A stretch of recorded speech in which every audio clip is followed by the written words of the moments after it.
నమస్తే శ్రీమాత్రే నమః శ్రీ కృష్ణాయ నమః. డిసెంబర్ నెల 2వ తారీఖు 2025 మేషాది ద్వాదశ రాశుల వారికి గ్రహస్థితులు ఎలా ఉంటున్నాయి, ఆ గ్రహాలు ఇచ్చే ప్రభావము సూచనలు ఎలా ఉండబోతున్నాయి అనే అంశంలో ముందుగా గ్రహస్థితి చూసినట్టయితే కనుక సూర్యుడు వృశ్చికంలోను, చంద్రుడు మకరంలోను, కుజుడు సింహంలోను, బుధుడు ధనస్సులో, బృహస్పతి మిథునంలో వక్రగతిలో లాస్ట్ స్టేజ్కి వచ్చేసాడు. శుక్రుడు తులాలోను, శని భగవానుడు కుంభంలో వక్రగతిలో ముగింపు దశకి వచ్చేసాడు. రాహు మీనంలోను, కేతు కన్యాలోను సంచారం చేస్తున్నారు. తదుపరి రాశి కర్కాటక రాశి. ఈ రాశి వారికి చంద్రుడు శుభస్థితి వలన మీరు చేసిన ప్రతి పనికి గుర్తింపు వచ్చే అవకాశం కనబడుతోంది. ఇంట్లో అన్ని శుభాలే గోచరిస్తున్నాయి. ప్రేమ, పెళ్లి వ్యవహారాలు సక్సెస్ఫుల్ గా ఉండబోతున్నాయి. ఆరోగ్యం గతం కన్నా చాలా చక్కగా మెరుగ్గా ఉండబోతోంది. అయితే సూచనలు ఏంటంటే కనుక తొందరపడి ఏ నిర్ణయాలు కానీ, తొందరపడి మాటలు ఇవ్వడం కానీ ఇలాంటివి రెండు ఈరోజు చేసుకోకండి. పరిహారంగా చంద్రుడికి పాలు అన్నం కలిపిన పదార్థాన్ని నివేదన చేసుకోండి, అంటే పాయసం అన్నమాట.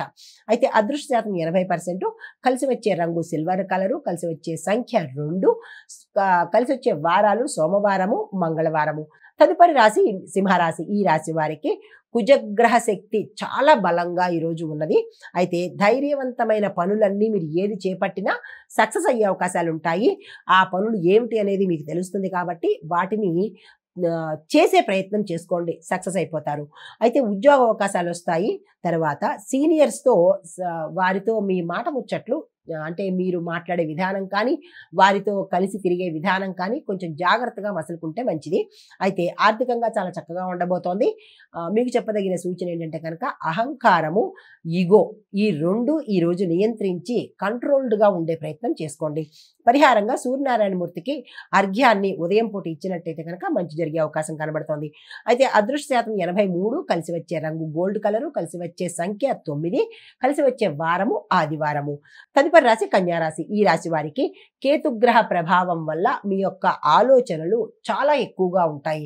అన్నెసెసరీ థాట్స్ ఎక్కువ రావడము, అసందర్భంగా ఆలోచించడము ఇలాంటివన్నీ జరిగే అవకాశాలు ఎక్కువ కనబడుతున్నాయి. కొంచెం బ్యాలెన్స్డ్గా ఉండే ప్రయత్నం చేసుకోండి. కానీ కొన్ని ఆలోచనలు సత్ఫలితాన్ని ఇస్తాయి, జాగ్రత్తగా చూసుకోండి.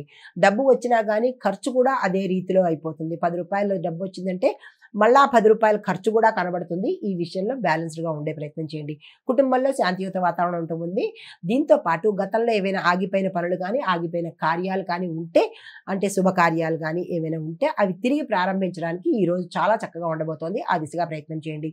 సూచనలు ఏంటంటే కనుక ఫినాన్షియల్ ప్లానింగ్స్ చక్కగా ఈరోజు చేసుకోండి. ఫ్యూచర్కి సంబంధించిన డబ్బు పరమైన ఆలోచనలు, ప్రణాళికలు ఈరోజు వేసుకునే ప్రయత్నం చేయండి. పరిహారంగా లక్ష్మీ అమ్మవారికి పసుపు దీపాన్ని పెట్టుకోండి, మంచి జరిగే అవకాశాలు ఉన్నాయి. కలిసి వచ్చే కలరు ఆకుపచ్చ, నెంబరు 7వ నెంబరు, వారము బుధ శుక్ర, అదృష్ట శాతము 69%గా గోచరిస్తోంది.